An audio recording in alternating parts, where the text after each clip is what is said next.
You're listening to Building the Broncos with Nick Kendell and Carl Dumler, Broncos country's leading draft and scouting analysts. Get on over to milehighhuddle.com to sound off on all things Broncos. Hello there, Broncos country, and it is once again time for another episode of Building the Broncos. I am your host, Carl Dumler, and with me, as always, I have my co-host and good friend, Mr. Nick Kendell.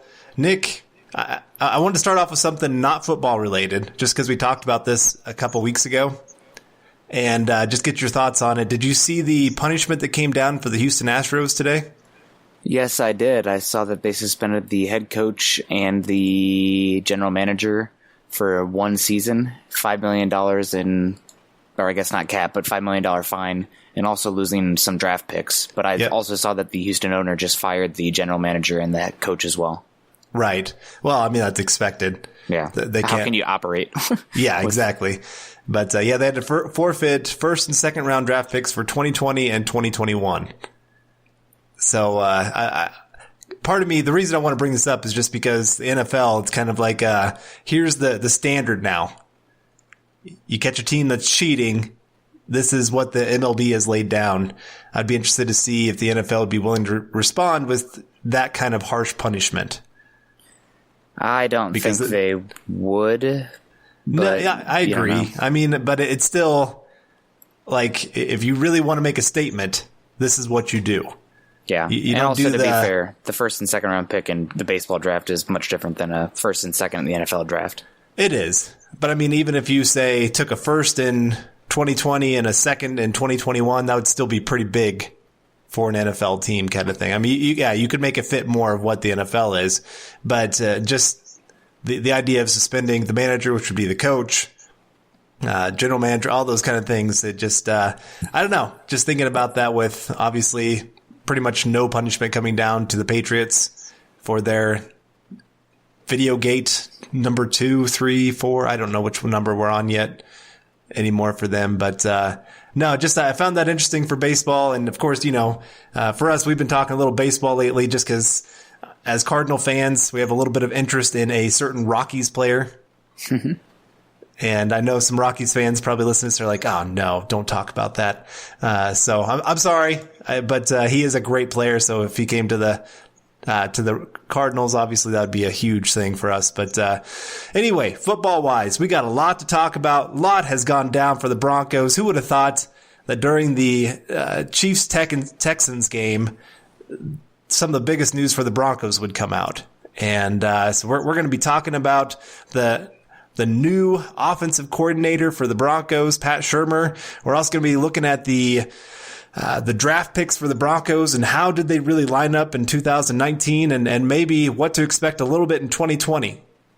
And so I'm excited to talk about all this with you, but also want to make sure you can find us on Twitter because we talk a lot of football. And of course, we always tweet out our articles and everything else, the podcast on there.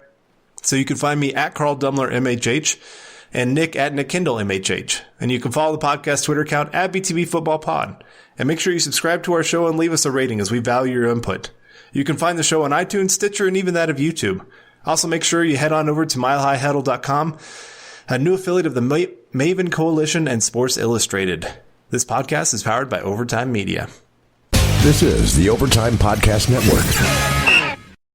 Whether you're an athlete, a weekend warrior, or someone who deals with constant joint pain, back pain, muscle soreness, or arthritis, finding a natural remedy that instantly works might seem non-existent, not possible, impossible. Most over-the-counter pain relievers such as Icy Hot and Bengay only focus on one basic cooling effect which temporarily takes your mind off the pain until that pain returns in an hour or so. If you're looking to get rid of that nagging muscle and joint pain immediately while providing long-lasting recovery, then you need to try the natural breakthrough pain relief solution of CryoFreeze CBD, developed by Omax Health. This non-prescription, triple-action pain relief roll-on is especially formulated to block pain receptors, reduce inflammation, and improve muscle and joint flexibility. The best part is, this is 100% natural. CBD-powered remedy works its magic within 10 minutes of application, and relief lasts up to 8 hours, much longer than over-the-counter products. It's super easy to throw into your gym bag and take on the go for emergency pain relief. Simply roll it over where it hurts and ice out the pain with an Arctic blast. Omax Health is offering our listeners 20% off a full bottle of CryoFreeze Pain Relief Roll-On, plus free shipping. This discount also applies toward any product site-wide. Just go to omaxhealth.com today and enter code OVERTIME to take advantage of this incredible savings. That's omaxhealth.com and enter code OVERTIME to get 20% off CryoFreeze and site-wide. Well, Nick, I do have to say I did get called out by one of our listeners. You did? I did. They said, hey, good job on that Ravens-Titans score prediction. You just had it reversed. Well, that was an absolute shock. Both AFC games were absolutely wild. Never seen anything like it. I mean, yeah. I don't think we're going to see anything like it again, just to see the most dominant team in football just get blown out at home by a team that's really, you stop one player, most likely you're going to beat them. I mean, the Broncos stopped that one player and beat him 16-0. And so to have 2 weeks to prepare for it and then have some of your players come out and say, hey, yeah, we're not afraid of contact like the Patriots. And yeah, you were. Yeah.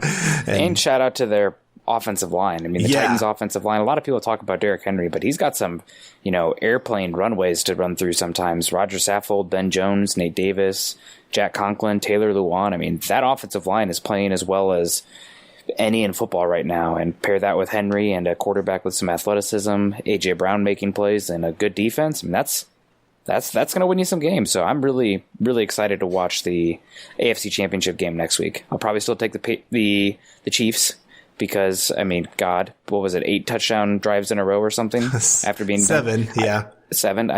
Probably they'd still be scoring if they had to. But I think it'll be a really good game. And I think the one thing is if the Titans can get a lead early, unlike the Texans, that's when things can get a little bit funky. Yeah, they actually have some monsters up front to get after the quarterback, a little more than what the Texans had, and a little more on the back end too. And so definitely they need to get an early lead in that one to stand a chance. And I don't know. We'll see how that one goes down. Obviously, hoping for the Titans to make the Super Bowl. I found it really funny. There was at one point before the Chiefs and Texans played, there was a question put on Twitter of how many Lamar Hunt trophies have been won by the 3 teams remaining in the AFC. And that was when you had the Titans, Texans, and Chiefs. 0. 1. 1? Okay. Titans won 1. Oh, that's right. Yep. Because they lost to the Kurt Warner-led Rams. Right. 1 yard line. Right. Yep. So, yeah, just kind of crazy that we've seen this amazing shift in the AFC a little bit here, getting away from some of the guys that have been at the top for the last 20 years pretty much. So kind of exciting to see that, and kind of exciting that we're going to see a different team representing the AFC for the first time in a long time. But yeah, so let's talk about the news that broke during the Chiefs game here, and talk about this guy, Pat Shurmur, coming in. And I mean, how shocked are you by this, that this actually happened? Pretty darn shocked. I mean, it came out of pretty much left field.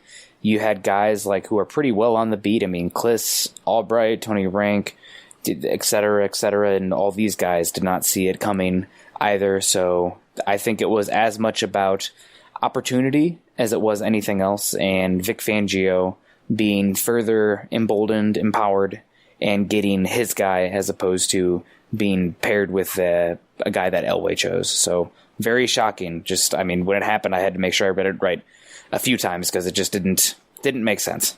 Yeah, I had to make sure there was the blue check mark by the person saying it, because I was like, of course somebody will do something stupid like that of try to trick people into believing this has happened. And especially, I mean, you had at the end of the year press conference, Elway saying, oh yeah, we're staying the same. We're going to have that continuity on the team. Fangio saying the same thing. And so I think even they had that idea that this is how it's going to be.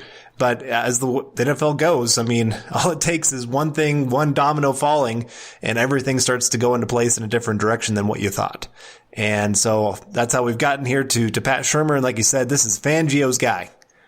And this is a guy that he's faced off against quite a few times and seen how his offense functions, and obviously has a great respect for what Shurmur can bring to the table. A lot of NFL teams obviously had respect for what Shurmur brings to the table. I think one of the greatest signs is when you have multiple teams trying to get your services. That means lots of people have seen what you do and love it. And I think they said 4 or 5 teams were trying to get his services. Yeah. I think that is about correct. The Vikings, the Bears definitely, and the Eagles. And there might have been a few more, but those are the ones that are off the top of my head that I've definitely seen beat writers and people associated with those teams report that they were at least interested in interviewing and bringing him in. So a guy that was very, very highly sought after. All right. Well, I really want to get into let's start off with maybe what do you see about him as a coach that you like, maybe things that you don't like? Well, for one, he made Case Keenum look like a Pro Bowl-worthy quarterback, which is pretty darn impressive considering what we saw from Case Keenum here last season. And in that season with Case Keenum, I really loved that he used such a high rate of play-action pass. I mean, I think it was about 24% of all dropbacks were play-action, which was the second highest in the league in 2017 with Case Keenum. And really did a good job of utilizing his weapons. I mean, Diggs and Thielen both played very well, and to get that out of them, he still likes to control the game with the run game. It's pretty close to a 50-50 split. But overall, I mean, it's just the different schemes, putting guys in areas to succeed, getting pretty close to career highs for some pretty not great quarterback play. I mean, Colt McCoy, Sam Bradford, Nick Foles, all those guys had career years underneath Shurmur. So it's stuff that's interesting to me. And I also like that he's had a very number of offensive philosophies he's coached under. You know, he kind of has his own. Every guy kind of has their own, but he's been under Andy Reid. He's been under Chip Kelly. He's been under Norv Turner. So all those things are pretty interesting to me. Now, you don't love it that he's failed in 2 head coaching opportunities with the Browns, which, I mean, hello, just put another name to the woodpile there, and the Giants, which is quickly becoming that as well. But still, he's been a pretty good offensive coordinator, and the fact that all these other teams were very, very interested in bringing him on, and he picked the Broncos as a double, I wouldn't say double-edged sword, but it's a double whammy. I think that's a good things in both directions for the Broncos. Yeah, I'm with you there.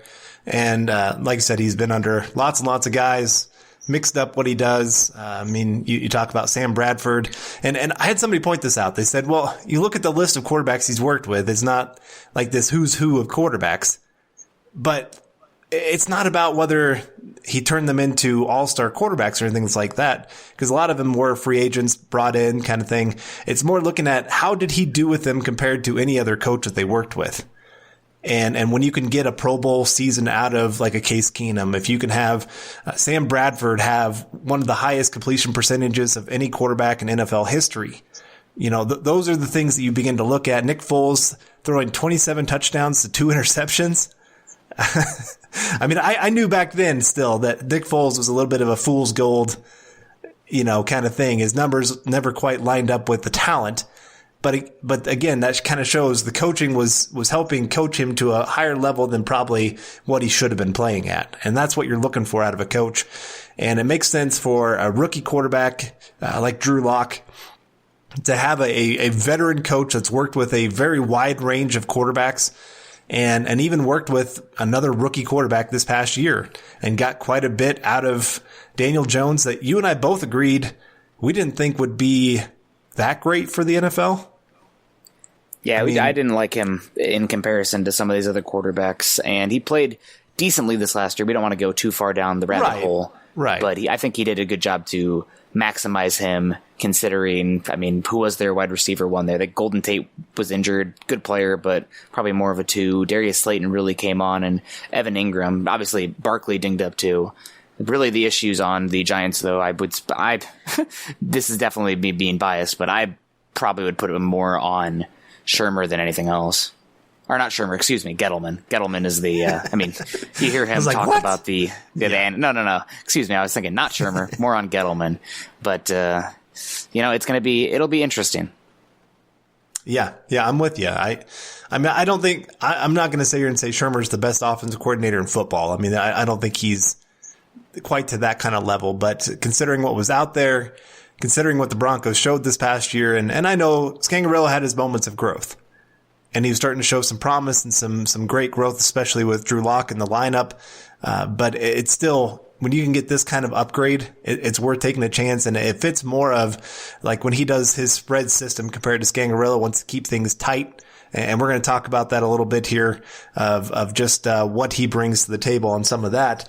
But it fits more of what Drew Lock did in college, and giving him a lot of easy reads, getting that everything spread out, making the defense have to really spread out, and making it a lot easier for the quarterback, and getting the ball out of his hand quickly. Those are a lot of things that I saw when watching him as coaching different quarterbacks out there for sure. But all right, well, I also wanted to talk a little bit here because Eric just came out with an article, and he talked about the differences in what the Broncos should expect this year. And so let's talk through each of these points here real quick. So number one, the system that we're going to run this year, again, what I just mentioned there a little bit, that it is about spacing. That Pat Shurmur is one of those guys that wants to make a defense have to defend every square inch of the field. That he wants to make you think that he's going to go deep, because he does go deep a lot. But he also will kill you with quick slant routes with 5 wide, 3 wide, whatever you want to, however he wants to space it out. He'll do a lot of screen passes. And so he'll kind of work your defense up and then hit you over the top. And so he just makes you have to kind of guess where's he going? What's going to happen here? And the spacing also then shows up in the run game, where defense has to cover the deep side, but also then that opens up running lanes where there's a lot more one-on-one opportunities for a running back to really break a big one. Yeah, the pass game, a lot of mesh concepts. He likes that flood concept. Saw a lot of rubs and kind of pick plays where you are getting guys open in the flat, and very much 11 personnel base, 3 wide receiver sets. So that's going to be interesting. But again, about spacing from running game to the passing game. And I'm not sure if that's more of a West Coast tenant or a Chip Kelly tenant, probably a little bit of both there, but it's going to be interesting to see him in that regard. And one thing I think it's going to change, that we'll see change the most, is more of the whole field is going to be in play. It's one of the key things that we've seen from these West Coast offenses, the Shanahan trees, is they make it a little more simple for the quarterback reading the field, where they'll kind of have more of a high-low concept going on with half-field reads. And I don't see that being as much of the case with Shurmur. I think they're going to ask more mentally from the quarterback as far as the overall post-snap reads go. Yeah, I'm with you. But I also think there's going to be a lot of, because he has the screen passes, there's going to be a lot of high completion percentage kind of plays set up in that way. And it is a lot more of get the ball in the playmaker's hands and let them go make the play. And so some of that then takes some pressure off Drew Lock, where, hey, you only have to complete this 5-yard pass and then let your receiver go and do something big. And you're looking more for, okay, are they in man coverage? Okay, well, that means I got one-on-one with this guy running this quick slant. There is going to be some RPOs thrown into this. They even ran those with Manning this past year. Now, Manning's not a threat to take off, but there's still that understanding that they could run with the running back, or he could take it out and hit the quick slant play. And so you're going to see a lot of those kind of things, which again, that's a lot of what Drew Lock ran in college anyway. So it fits him really well. And I think these two can really get along well with what they're going to try to do on the offense this year, depending on what weapons they can bring in. We'll talk about that more here in just a little bit. But I do want to get to this because some people this was one of the bigger questions, is how does bringing in Shurmur change the running scheme? Because, you have Munchak here, who comes from more of a power scheme with Pittsburgh, being asked to run more of a zone scheme here in Denver with Scangarello. How's that going to work out here then with Shurmur coming in? I am more wait and see there than anything else. It'll be interesting. I'm curious also to see how this whole staff plays out too. I mean, are they going to keep McCartney? Are they going to bring in Shula, etc.? But a lot of this stuff, we are still dipping our toes in the water, and like talking with Albright, a lot of this stuff still isn't going to be determined until a later date. I mean, when they talked about coming back to kind of evaluate the team, the roster, et cetera, until, a month after the season so they can come in with fresh eyes, that is still true. So this, again, I think it all comes back to Shula being the guy and Vic and Rich Scangarello not getting along as much, if that makes sense. Yeah, I mean, there was whispers out there that the two of them. I mean, more than whispers, there were rumors from like Albert Breer to Peter King that there was some tension there, and obviously local media, whatnot, they're putting it on a front of, oh, that's not true. Of course, that's not true, but there was enough smoke there to make it at least interesting. Right. Well, and I would say you had a couple different players calling out the play calling. You had Fangio himself a couple different games going, I overruled Scangarello on the call for a game because he felt like Scangarello was being too conservative, and so would tell him, hey, no, we're going for this. Go for the throat kind of thing. And he kind of forced his hand a little bit on some of those things. And I think that was a big part of why he found frustrations. I think a lot of people think a defensive coordinator made head coach, they're going to want to be very conservative in how they run things. But I think Fangio is very different than that. I mean, you look at his defensive schemes, he's looking for turnovers. He's looking for big plays. So I think that carries over some to then how he wants his offense to run, that he wants those big plays to be in there as well. And with Scangarello, that just wasn't the case that was happening, where with Shurmur, he is one of those guys that loves to take a lot of chances. And so I think you're going to see a lot more of that, and you're going to see some very explosive plays show up in this offense next year.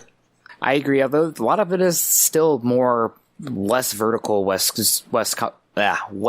Coast offense than compared to what we've seen with Andy Reid and even Kyle Shanahan. So I'll be curious. It's going to be a fair amount of ISO routes, but I'm not sure the vertical routes specifically up the seam from a slot guy is going to be as much of a tenant as we've seen with Andy Reid and even Kyle Shanahan. So we're going to get some guys on here as the podcast goes along, a long off season ahead, but going to get some Vikings, maybe some New York Giants, people who are good in the X's and O's to help further break down and not only educate the listeners, but educate us on this offense. So it's going to be interesting. I'm definitely excited about it. I'm excited about the nuance of it, but I am curious, what are the core tenets of this offense? What is the Shurmur offense going to be? Or is he one of those guys where it can change drastically year to year and it's much more dependent on the guys he has around him?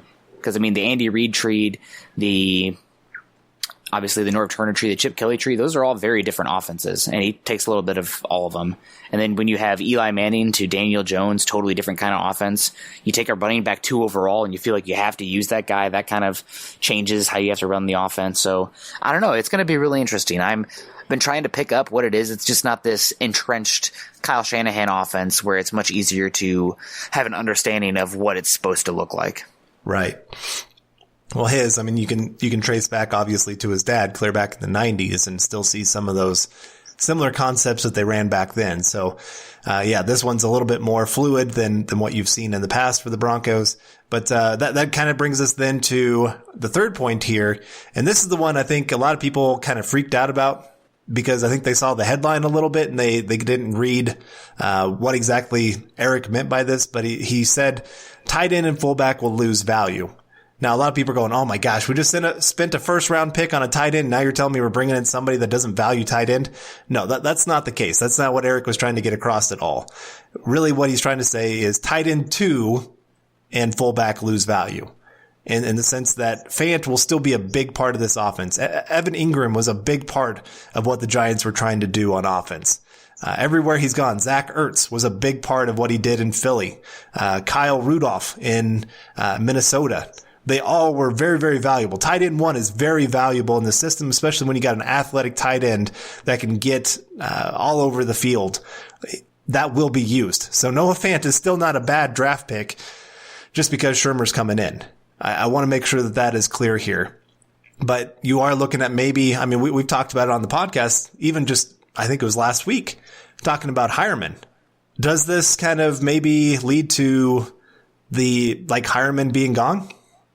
I think it's definitely a possibility, and I think that he likes to be a little bit more positionless with his wide receivers, tight ends, fullbacks, running backs, where they are asked to do a lot of similar things. So, again, we were talking at the end of the season how you need these different types of skill sets. I think that Y skill set is probably less valued, but having a guy who can do potentially some Y, some H, and some F in Andrew Beck, that's a guy who might be getting maybe not more reps, but higher on the pecking order as far as those guys back there. So it'll be interesting, and I'm curious to see what happens with Andy Janovich. They'll probably roll with him next year, but if his role becomes much more, let's say, special teams based, are you going to be really willing to spend that money on that, or does that become more of a luxury? So we'll see. I mean, when you have a guy like Andy Janovich, potentially you lean into it and use that fullback more, but that just hasn't been something he's done in the past. Now there are some he likes to use that tight end 2/fullback almost as the same guy, which again brings me back to more of an Andrew Beck type than anything else. Yeah, I'm with you. So definitely something to keep in mind as we move forward here. But number 4, adjustments in game and per personnel, and this is one that just shocks me how often in the NFL you got these old school guys that it's more about their scheme and their way of doing things, even if their personnel does not fit it. And I mean, I know sometimes they try to do the square peg, round hole just because they want to get guys used to it. So then maybe year 2 or 3, when they actually get their guys are used to it. That sometimes happens. I look at like a Kyle Shanahan there with the 49ers. It wasn't very pretty those first couple of years. Yeah, he didn't have a quarterback, so that didn't help. But you think about the players that they've brought in to really fit the scheme. That makes sense. But at the same time, especially when you're coming in with a rookie quarterback at the helm, you have to be able to fit your offense to what their skill set is. You have to know who they are to make them comfortable, because otherwise you're just setting them up for failure. And especially in today's NFL, you look at like Lamar Jackson, what they've done there with Greg Roman. They've completely changed how that offense is run compared to when they had Joe Flacco. I mean, of course, they're about the most opposite quarterbacks in the NFL. And so it makes sense. You have to change your offense to fit that. And so this is one of the best things I think that you see with Pat Shurmur is that because of that fluidity in his offense, he can really fit it to the personnel, such as like with Sam Bradford. It really was a very horizontal passing game. High completion throws, very safe throws, because that's what Sam Bradford's good at. And also you worry about Sam Bradford just getting hurt because he just can't take a lot of hits before he gets hurt. Compared to then you go to Case Keenum, a guy that wants to throw vertical, that likes to get out of the pocket, to be able to use his legs a little bit, that does great off play action, all those kind of things. Well, then all of a sudden you're running 30% of your pass plays as play action.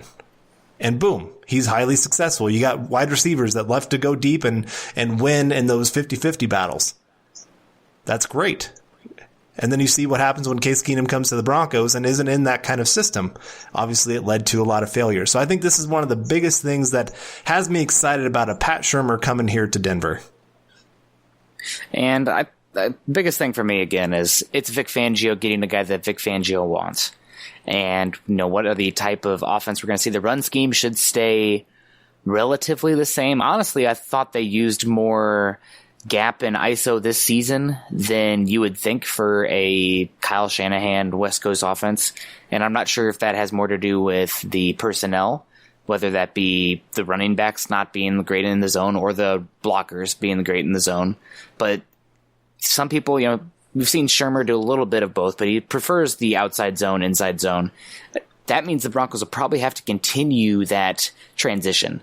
That would be my assumption. Would you agree? I mean, people, the Kyle Shanahan West Coast offense was supposed to be what they were running here last year. But to be completely honest, that's not what the Broncos ran the most effectively as far as the run game goes. The outside zones, and partially I think it's Royce Freeman and Phillip Lindsay. Partially it's, having the continuity you need there, not really having the best movers. I mean, Ronald Leary trying to run the outside zone was hard to watch this season. But do you agree with that? I mean, am I going off base here? Because that's something that some people are saying, or I've seen said, what does that mean for Munchak, the zone scheme? Honestly, watching them play, this is supposed to be a zone blocking scheme, at least a majority, but that really wasn't the case last year. No, I agree with you. I think because they had so many not really new moving pieces, I guess, because you had really just two in the sense of, I guess depending on who was starting at right tackle, and of course Reisner at the left guard spot. But it's still a little bit. I feel like they were trying to almost balance out Munchak, who runs that more gap scheme, compared to I don't know. It wasn't a good mesh. Let's just say that it wasn't working obviously as well as what the Broncos would hope for. It wasn't terrible, but it wasn't great either. And so I do think you're going to see a little bit more actually true zone blocking this year, depending on who they bring in and how they run their system, I guess, a little bit. But I do think that you're going to see a little bit more of that because that is what Shurmur likes to do. And when you are spacing things out, you're hoping to get a lot of those cutback lanes that are open, or running back only has to make one guy miss and then he's in the open field and anything can happen at that point. I mean, that's what he's trying to hope to happen. And you saw that a lot with what they were running there in Giant Land, of course. And it really was kind of your running back has to make some guy miss. And so I'm interested to see how that works out too. I'm not sure how they're going to play that out because, like I said, sometimes the running backs, you kind of wonder, is that made for what the Broncos want to do? Because there are times where, like with Lindsey, he's almost too fast to the hole. And it worked 2 years ago really well because the offensive line wasn't that great. So he needed to hit the hole quickly because if they could hold their block for 1 second, Lindsey could be gone. But this year it didn't work quite as well because the offensive line wasn't that great, but also just trying to mix and match wasn't working well either. And then, of course, Freeman, he was all over the board. Mostly bad. And so I do think, we're going to talk about this here in just a second, but I do think it really changes the kind of running backs that they're looking for and how much they're going to value the running back for this offense moving forward. Yeah, interesting stuff. I'm curious to see how my opinion changes going forward. It does kind of set me back on the draft, unfortunately, because I kind of had certain scheme fits and whatnot going here. And I still think that the scheme isn't going to change incredibly dramatically, where it's just a total change. But if anything, I guess overall, what do you think? What does this change your priorities wise going into the offseason as far as what needs are? Well, I do think wide receiver value goes up even more. I mean, we were already valuing it in the first round, but I think you're looking now, you need probably 2 high quality contributors added to this offense from the wide receiver position. And I think it also changes a little bit of what kind of receiver you're looking for. Because you already talked about it, where it's not so much, they are going to have a lot of vertical passes in this system, but it's not going to be as important as finding a guy that can really do a lot of yards after catch, that can really break some tackles, make the tough catches in traffic, that can win in those pick plays. And then once they catch that 5-yard pass, turn that into a 15, 20-yard play kind of thing. And so again, you're looking for a little bit different kind of receiver compared to, so this is like going from a Henry Ruggs to a Laviska Shenault. Both still very, very talented, and both really you could still find ways to make them work. And Ruggs can do some of those things, but not to the level that Laviska Shenault can do. And so I think there is some of that. I think a pass catching running back is a absolute must now. You cannot go into the season with Lindsey and Freeman as your number 1 and number 2 running backs for this team. You have to have a guy that can threaten in the pass game. One thing that I saw with Shurmur, he loves to go to, sometimes he'll come out in the 11 personnel set and then he'll move it to a 5 wide set. Yeah, and the running back especially. Yeah. Right. And now he's not asking a running back to go out there and run a huge part of the route tree, but they need to know about 2 or 3 different routes. They need to have good hands to be able to catch in traffic. And so he's going to ask a lot more of his running backs, especially in the passing game, than we ever saw with Scangarello. And even Scangarello, he actually wanted to get the ball to the running backs. It didn't work very well this year in the past game. But yeah, so Lindsey, I mean, we talked about he was talking about he might go work with Christian McCaffrey. If I'm Lindsey, I'm sitting there saying, I have to work with Christian McCaffrey now. Like that, I'm attached to the hip to that guy for the rest of the offseason. Because that's going to be such a big part of what he's going to want from Lindsey. And again, they're going to have to go find a pass catching weapon in the draft or in free agency, wherever they're going to have to add somebody. And so then I do think it devalues, Royce Freeman, but it really ups the value of what you're looking for in that other running back. I agree with you there. So it'll be interesting. Like I said, we're going to try to get some more X's and O's experts on this to not only educate Carl and I on this as we get deeper and deeper on this. You know, we like to go an inch thick, but a mile deep. That's what she said. But I'll have to edit that out, maybe. I don't know. But what are you, 12? Yeah, I know. It's the off season, but we'll definitely get a little bit deeper in this stuff because this is the fascinating stuff. This is the stuff where, if you listen to a Broncos podcast, this is the stuff that you're into, I would assume, if you're anything like me. So will be interesting to follow that. We should probably take a break here, though, moving on from this stuff because we got some other stuff to talk about. So don't go anywhere, folks. We'll be right back. This is the Overtime Podcast Network. Alrighty, and we are back on the Building the Broncos podcast. I am Nick Kendell along with Carl Dumler. Last week we did kind of a hindsight review on the Broncos 2019 free agent class and the moves they made with their own roster, picking up options, unrestricted or exclusive rights, restricted free agents kind of stuff. But now we're going to look at the Broncos 2019 draft class, and pretty interesting class to say the least.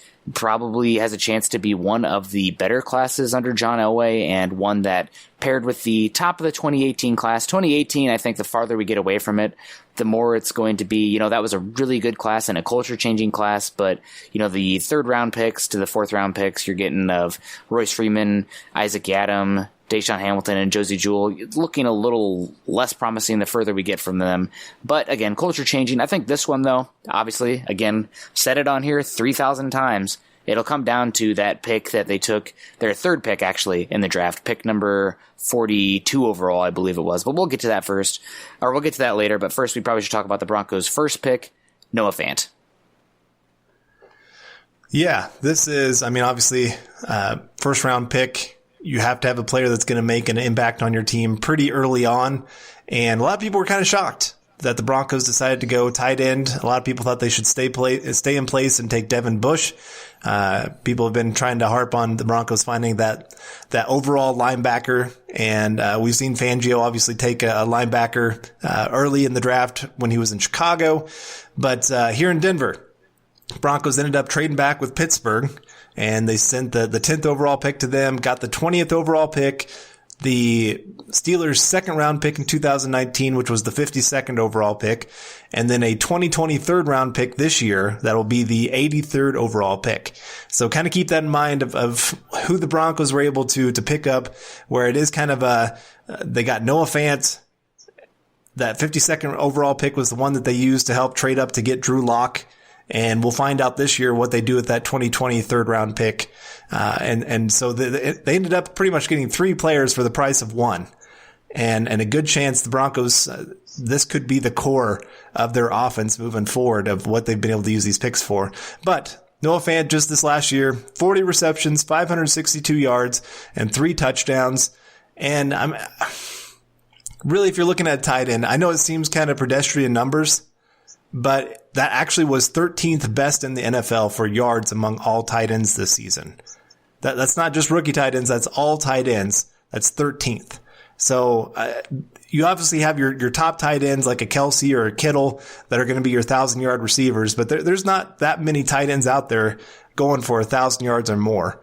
And so 562 yards for his first season, that's not too bad at all, really, when you look at the grand scheme of things, especially how rookie tight ends do. Only 2 tight ends in NFL history, other than Fant, have had 2 or more 100-yard games in their first season. So he was able to set some records, broke the Broncos record for most yards by a rookie tight end. And so I guess here's my question. Just the numbers were not outstanding, but when you look at rookie tight ends, how would you give this grade? What kind of grade would you give Noah Fant this year? I would give him a low B.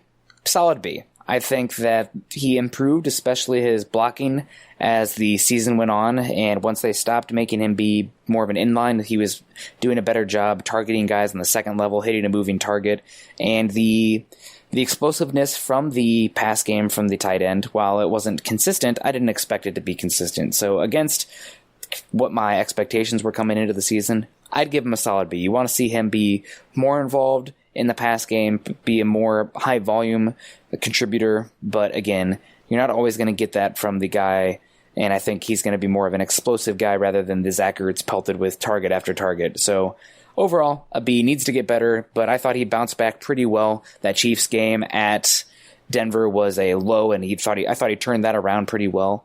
And then also I think that, the upside, the overall game, he's only 22 years old. I think it's all trending in the right direction. So solid B.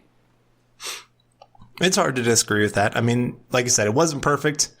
He was pretty raw coming in, just from a standpoint of knowing how to run routes properly, to know how to position his body. And I think that was one of my biggest complaints, is sometimes his lack of ability to really understand body control and understand he's got to go fight for some footballs that he never really had to do in college. He's always the best athlete on the field when he was in college, even, and I'm sure in high school as well. Where now in the NFL, it's not quite that way, where he's got to win some plays where he's just having to be the better athlete over a defender, where he's actually having to just say, this is my ball, kind of like what we see from Cortland Sutton, of course. And so I'd love to see those two spend a lot of time working on some of those little nuances of understanding, how to go fight for a football that's not perfectly thrown. And then if he can do that and add that to his game, you add that to that athleticism, that ability to break tackles and turn a 5-yard pass into an 80-yard touchdown. The sky's really the limit with this kid. And like I said, he really definitely needs to work on some of his blocking, but you didn't draft him to be a great blocker. You drafted him to be this great athlete at the tight end position that really makes defenses have to respect what he can do on the field. Yep, exactly. So hopefully we'll continue to see him grow in that regard all around. I mean, you want to see him become a better all-around player, and especially if they're going to be going to more 11 personnel, he's going to have to improve his blocking because he can't just be that unattached guy all the time. But also you're going to see him more with tight end screens and, rub routes and out on the flat. So there's definitely high potential for him in this offense and going forward. And I think also you have to include that the Broncos traded back from 10 to 20 and got excess capital when they selected him as well. So that first round pick comes with a little bit of bonus and maybe some delayed gratification too, because the Broncos do have that 3rd round pick from the Steelers in this class in that trade that they had last year. So we'll see what comes of that yet. But I think that's also an important overall aspect when you're looking at him and how he does down the stretch and just the overall grade of that trade. Right. And I wouldn't say Devin Bush went and lit the league on fire this year either. He had flashes, just like you saw with Noah Fant. He had flashes. But there's a lot of bad that was mixed in with that. And so I don't think you can really say who won this. And it might be one of those where both sides actually end up winning. Mm-hmm. I really do think that's a real possibility with this, because I think Devin Bush can really be a great player. I also think Noah Fant could be a great player. And I think, obviously, like I said, the extra draft capital helped net a player that we're going to talk about here in just a little bit that could be the key to the Broncos' future for the next 15, 20 years. And if that's the case, I would say you have to give it to the Broncos that they won, even though the Steelers might win as well, just in that they actually get a good player. But no, it's that extra draft capital really helped build this team into what we're probably going to see here in 2020 for sure. And I do want to say also, for a shout out to Fant, is that he played injured down the stretch. And while his numbers did drop off after that Houston game, he was dinged up pretty decently and played through it. So that's football. That's going to happen sometimes. But I think that there were questions about his toughness coming out of Iowa, and I think he answered those at least somewhat, so worth mentioning. Yeah, I was thinking about that actually watching the Giants with how often Evan Ingram misses games. You know, you have this guy that's just such an incredible athlete, but if he can't be on the field, it's hard to really get excited about what he can do for the team. Where Noah Fant, like you said, he played through some pretty difficult injuries. I don't think people realize sometimes what these guys play through. I said it here on the podcast not too long about Zach Ertz playing with multiple injuries that for most of us would have us in the hospital going, give me as many pain meds as you can. And, so for Noah Fant to play through that's great for the Broncos. It's, obviously, like I said, it answers one of the big questions that he had coming in. Yeah, absolutely. Well, we should probably talking about somebody who was injured down the stretch and his play kind of dropped off, but had a good overall season. Broncos took, I believe, the 42nd overall pick, 41st or 42nd. Either way, their first second-round pick. They took Dalton Reisner. He played tackle and center at Kansas State, but they moved him at left guard, and looks like he's going to be there to stay, most likely. Really was impressed with him this season overall. Did allow 22 pressures, and half of those were over the final 11 games. But still, I think he had a really good season. Is he going to be an all-pro guard? Probably not, but I think there is Pro Bowl potential. In the very least, you have a guy who has a chance to be a decade-long starter here. I'm just hoping that he can take a step forward from last year to next year. And with Mike Munchak, I don't think that's an unreasonable hope. Right. Like you said, those final 6 games, he was not himself. I mean, they even had to take him out of a game, partly not because of the injuries, because he was sick. So you add in all the things that were going on around him. You had injuries on that offensive line, had guys shuffling in and out, all those kind of things. But for Reisner, it's at least a promising first season. I mean, he did make the all-rookie team. And so it kind of shows that the rest of the league did see that this guy showed something.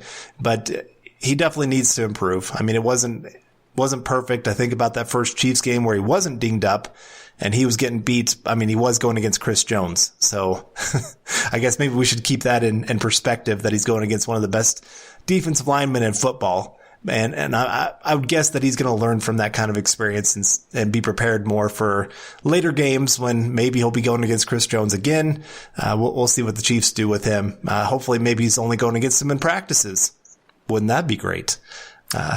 But no, he had a pretty good rookie year, showed a lot of promise, showed that he can be a leader of this team. And I think that's one of the underrated qualities that he brings to the table, is just how much leadership and just gutting it out on a lot of things, just like Noah Fant, gutting through a pretty tough injury. That even though it did lower his play, he was at least trying to get on the field and still stay out there. Even when the team knows that they're out of it, he's still wanting to play.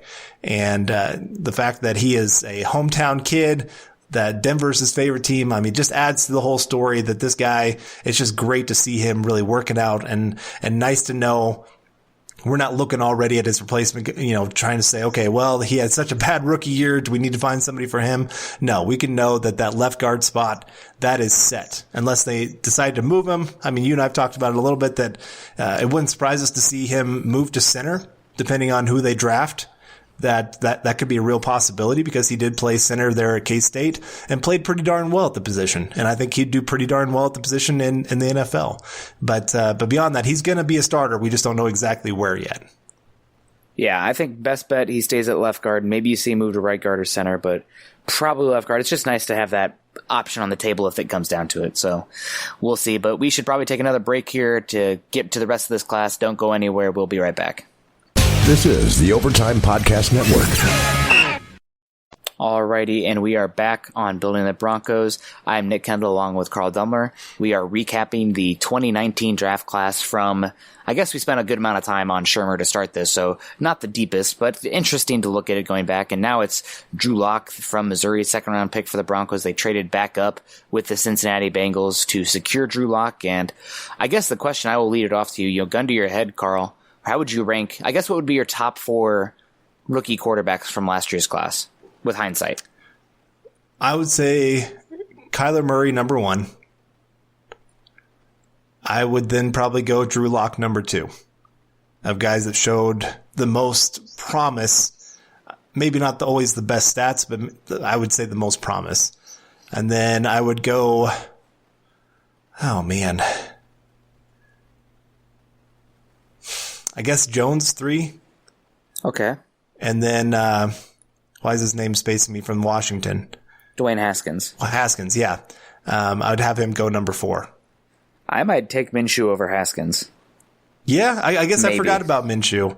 It's kind of hard since he got benched.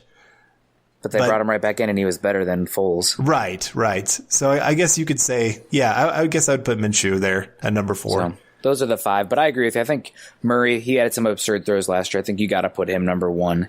But Drew Lock's probably the next guy. And hearing not directly from Shurmur, but hearing the takes that both Shula and Shurmur had Jones neck and neck, maybe even preferred Lock to Jones, and Gettleman was more in on Jones. Yeah, that makes you feel pretty good about Drew Lock and the future of this. But this is going to be, what is it? Drew Lock's 6th different offensive coordinator in 6 years, 5th different in 5 years, something like that.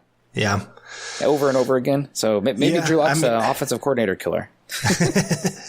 Yeah, you feel for the guy that he has to keep going through this whole process of learning a new system. And we talked about on here the stories of him staying up all hours of the night trying to learn the offense. And so now he's got to do that all again. He has a few extra months, thankfully, depending on how quickly they can get the offensive playbook together. I'm guessing that Shurmur has at least part of the playbook that he can hand over to a Drew Lock and let him start learning the system. But yeah, no, I'm excited from what Drew Lock showed, what I know of Drew Lock and his game, and knowing a little bit of what Shurmur does on offense. I'm excited for this pairing and what they can bring to the field, and especially if they can bring in a couple extra weapons. And I think then you can see this offense really take off. But yeah, Drew Lock for coming in after injury, missing most of the year, only getting a few practices before he's all of a sudden asked to be the starter, and pretty much said, you got a 5-game audition to prove to us that maybe we shouldn't go with a quarterback in the draft or bring in another one through free agency. For him to, in 5 games, be able to make you at least a believer that he should be given 2020, that's pretty impressive. And so I got to give him that credit. Like I said, it wasn't perfect by any means. There's plenty of things that he needs to work on, and I'm sure he would be the first to admit that. There was a lot of throws that just were not great. A lot of decisions that I know that he questions that he made, but no, for the most part, you saw a lot of what he brings to the table, and you see that potential of what this guy can be. If he keeps working at his game, growing, the sky's really the limit for this kid of what he can do on a football field. Yeah. I agree with you, and pretty solid numbers this season. 5-game sample size, so you can't take too much away from it. The eye test, I think, is more valuable than the data here, but 64% completion percentage, 1,020 yards, 6.5 yards per attempt, air yards per attempt, 7 touchdowns, 3 interceptions, and a quarterback rating of 89.7.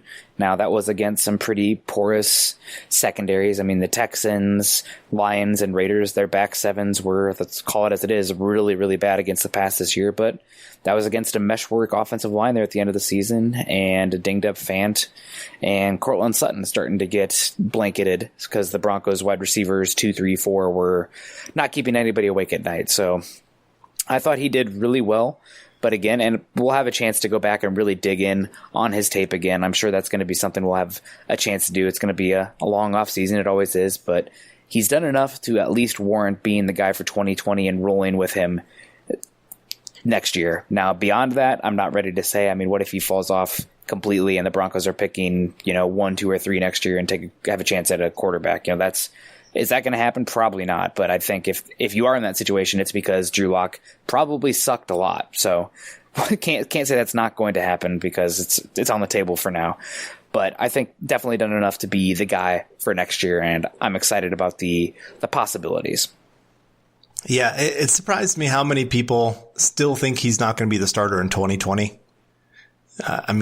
Some people, when the Shurmur was hired, going, oh man, maybe they're going to bring in a Nick Foles or a Case Keenum, and going, oh my gosh, come on, people. The reason he's coming to Denver, why he chose them over all these other teams, is because he knows Drew Lock. And Vic because Fangio. He sees, right, and Vic Fangio. But especially, you don't come to a team when you have lots of options unless you think maybe they have a quarterback that I can really work with and have lots of success with. And so, yeah, he's here for Drew Lock. He's not here for it's not because they're paying him more money than any other place was offering or anything like that. He wanted to work with Drew Lock. And you already talked about it, that they loved Drew Lock in the draft process.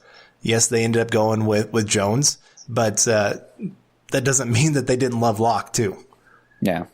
And there's some countering arguments out there of whether they liked Jones or Lock more, if Gettleman was more the Jones guy. And so it's a little bit up there on some of that, but it's still, you can still love two quarterbacks. And so definitely I'm excited to see what he can do there. But all right, well, let's get to this next guy here. Draymond Jones, 3rd round pick for the Broncos. And honestly, probably not the most surprising pick, but like the most surprising in what he was able to do on the field in so few snaps. I think he showed incredible potential moving forward. Now understand, 219 of his 283 snaps this year, he was a pass rusher. So the Broncos were playing him to his strength. He was not asked to do much in the run game until those last couple games. But as a pass rusher, he logged 23 pressures, 4 sacks, 2 quarterback hits, and 17 hurries, had a 10.5% pressure rate. Do you know how good that was on the team? The best. No, Von Miller finished ahead of him. But Okay. And I guess you could say Alexander Johnson, but It's a limited sample size, yeah. Right. So really, this guy was, you could say, the Broncos' second best pass rusher this season. And he really closed out the season strong, especially as a pass rusher, and even showed some potential as a run stopper as well. He wasn't perfect, but I mean, he at least had some pretty decent snaps in that area. Yeah, I was probably more impressed with him down the stretch than any of the rookies. I think that maybe even includes Drew Lock. Is he ever going to be a guy that you want starting as a base defensive end in the 3-4 look?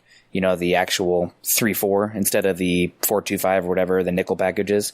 Maybe not, but with how much you're playing nickel and dime in today's NFL, you need to have almost 2 different types of starting defenses. And if you can get a guy who can be really good in one niche, especially on that defensive line, then that's fine. So 2 gapping, I don't know if in the actual base defense that'll ever be his game.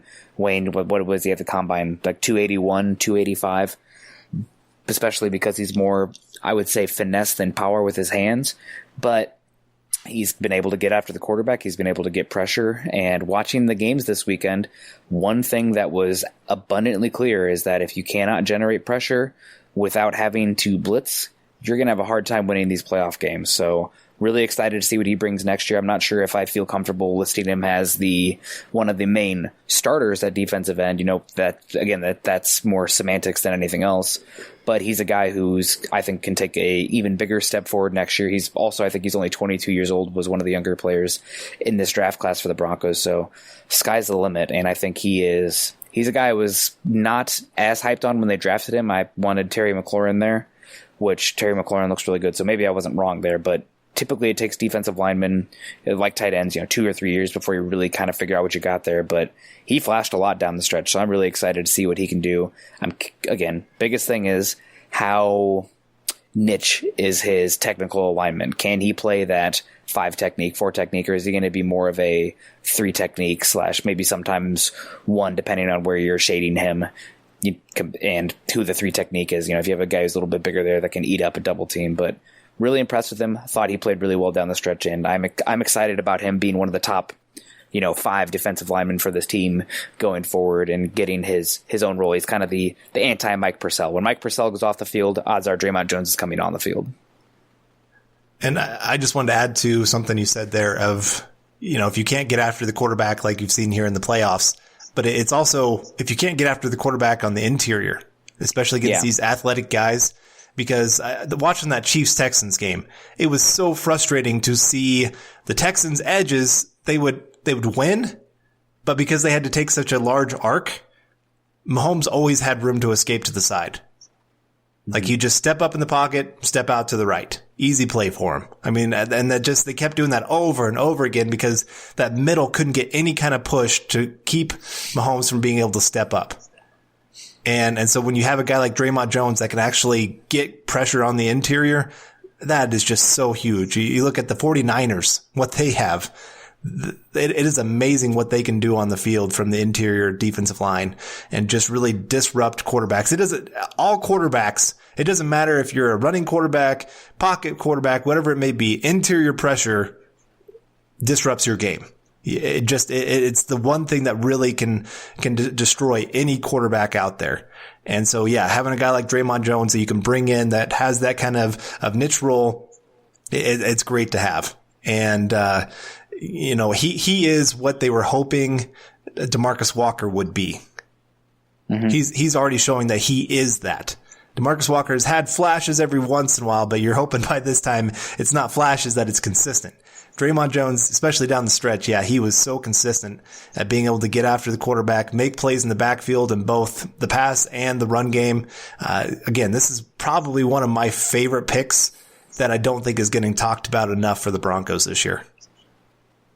Yeah, I agree with it. He's one that I think he'll be a bigger and bigger role going forward. But another one I think that could take a giant step forward next year is a guy that played decently well down the stretch. I think he's still kind of figuring out his role in this scheme, and maybe even the coaches are trying to figure out his role in the scheme. But Justin Hollins, linebacker / edge rusher, had 10 pressures on the season, one sack, 9 hurries, and was asked to drop back into coverage. But when he was, 7 of the 9 passes thrown his way were caught for 55 yards and 2 touchdowns. So that was kind of gotten rid of quickly. But again, this is going to be another season for him. We're going to see how he evolves, what his role is going to be. He was considered more of that lump of clay. They did take him in the 5th round. So, if he doesn't end up working out, it's a 5th rounder. Those are lottery tickets. But I'm very interested to see the step forward from this season to next season with Hollins, if he can be a more of that kind of positionless, amorphous kind of front 7 player for the Broncos going forward. Yeah, I'm with you. Like I said, he did definitely show a few more flashes there at the end of the year, which is what you want to see from rookies. You don't expect them, round picks. Right. You don't expect them day one to all of a sudden go on the field and be an all-pro player. But if you can start seeing some flashes, start seeing them be a little bit more consistent and knowing what they're doing on the field, that's what you hope to see. And Justin Hollins definitely showed that, and he has the incredible athleticism to be a playmaker for the Broncos. Like I said, I don't know what his role is going to be moving forward. I don't think the Broncos fully know, but yeah, he's at least a player making a few plays here and there. And that's really all you can ask for from a 5th round pick.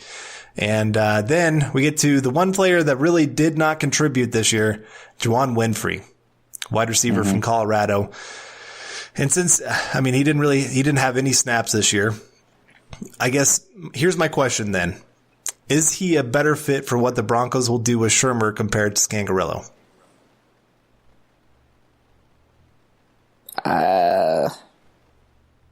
Maybe. I doubt it.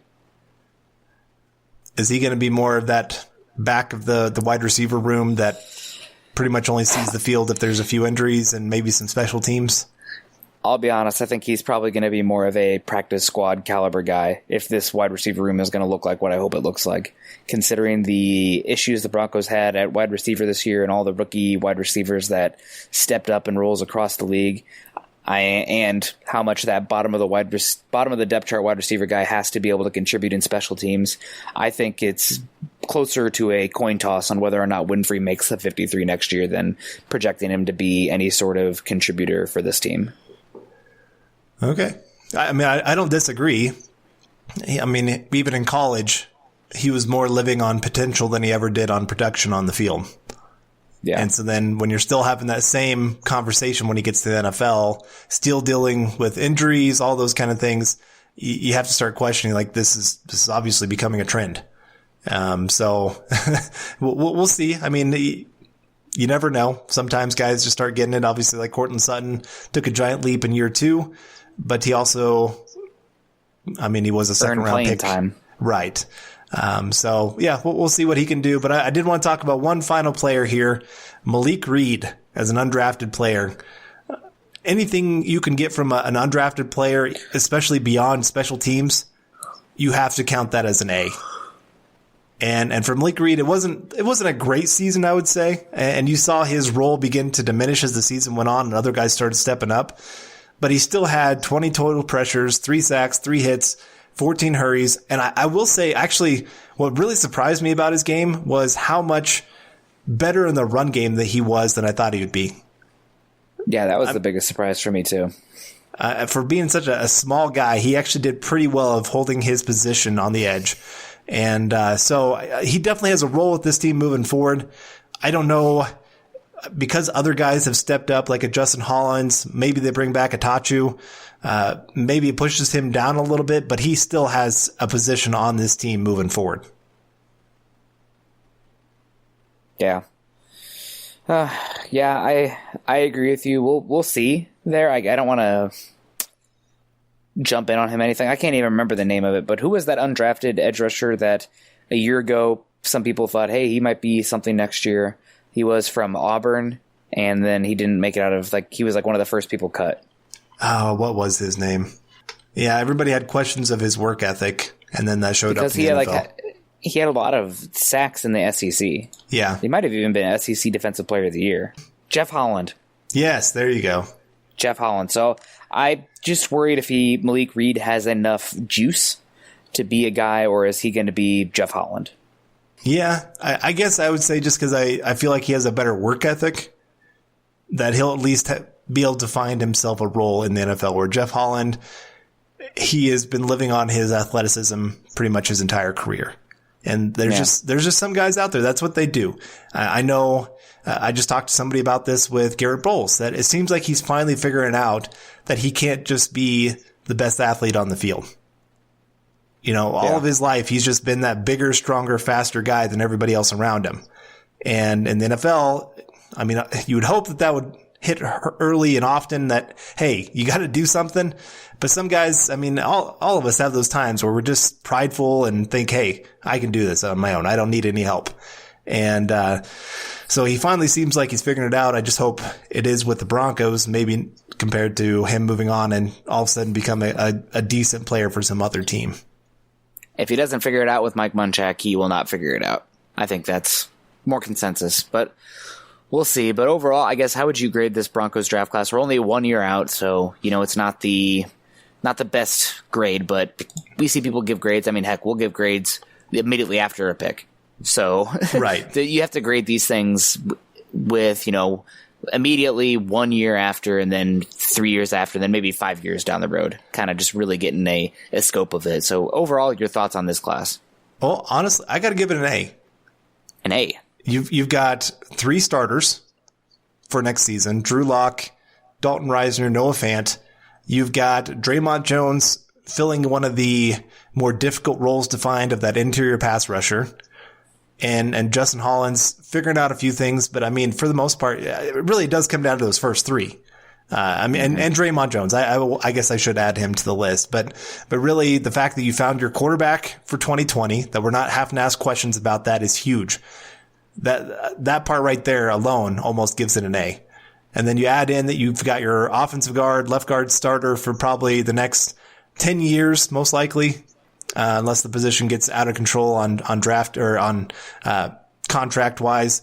And then, of course, Noah Fant showing so much more down the stretch, being that true weapon that the Broncos can have, that he already has moved into that number 2 spot for weapons on the offense. So when I add all that up together, when you look at the fact that it is a rookie class, so you don't expect them to be, all pro kind of players, I do have to give this an A for position value for what the Broncos fan, especially at quarterback, and then also just starter quality players in Noah Fant and Dalton Risner as well. Yeah, I agree with you. Am I a little higher than you, I'm guessing?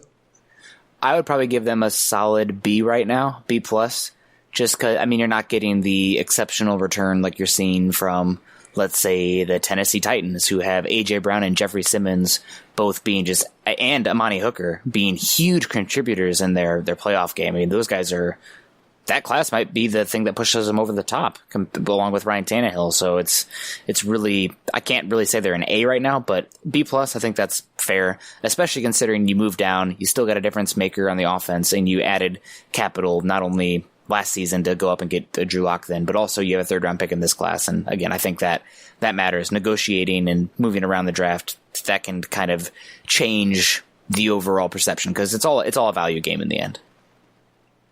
Yeah. Nice. I can't disagree with that. I just, I get a little more excited. Obviously, I think I might be a little higher on Drew Lock and his potential than you are.